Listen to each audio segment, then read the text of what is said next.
ఇవన్నీ వాటర్ అంత వండేది ఎంత స్పీడ్ గా కొట్టగలుగుతుంది.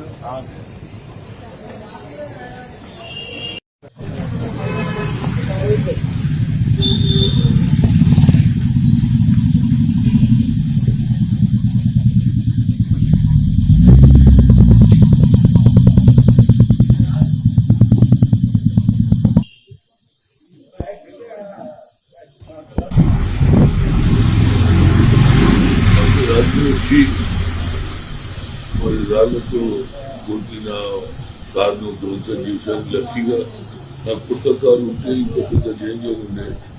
ఇది కరోనాకు మళ్ళీ కొట్టి వెళ్ళిపోయారు. మా చౌకీదారు పడుకుంటే సప్లైంగ్ చేసేది కూడా వాళ్ళు వెళ్ళిపోయారు. ఎదురు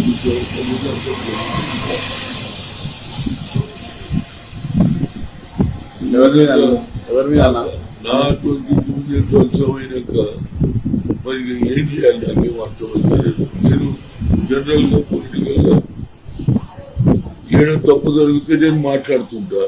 మరి ఇది ఎవరు చేసింది అనే దాని మీద ఎంక్వైరీ చేయాలి.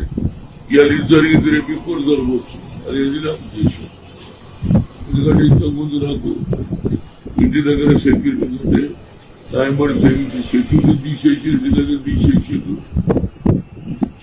ఒక మాజీ పీసీసీ ప్రెసిడెంట్ మాజీ మంత్రిగా నా ఇంటి మీదనే జరిగితే దీని మీద ఎవరు బాధ్యులు అనేది నా ఉద్దేశం.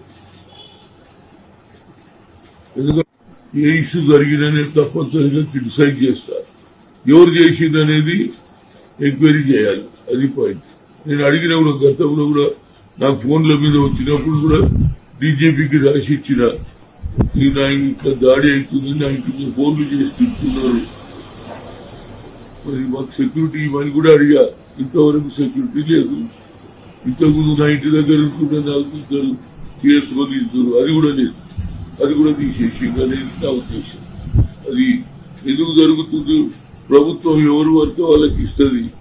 నేను ఇంత సీనియర్ మోస్ట్ లీడర్ను నా ఇంటి మీద దాడి జరిగితే ఇక ప్రభుత్వమే ఆలోచన చేయాలి దీని మీద. హాయ్ ఫ్రెండ్స్, మా టుడే టుమారో యూట్యూబ్ ఛానల్ చూస్తున్నందుకు చాలా థ్యాంక్స్. మరిన్ని లేటెస్ట్ వీడియోస్ కోసం వెంటనే సబ్స్క్రైబ్ చేయండి.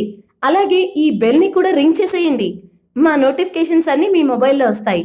అలాగే మా వీడియోస్ మీకు నచ్చితే లైక్ చేయండి, షేర్ చేయండి, నచ్చకపోతే కామెంట్ చేయండి.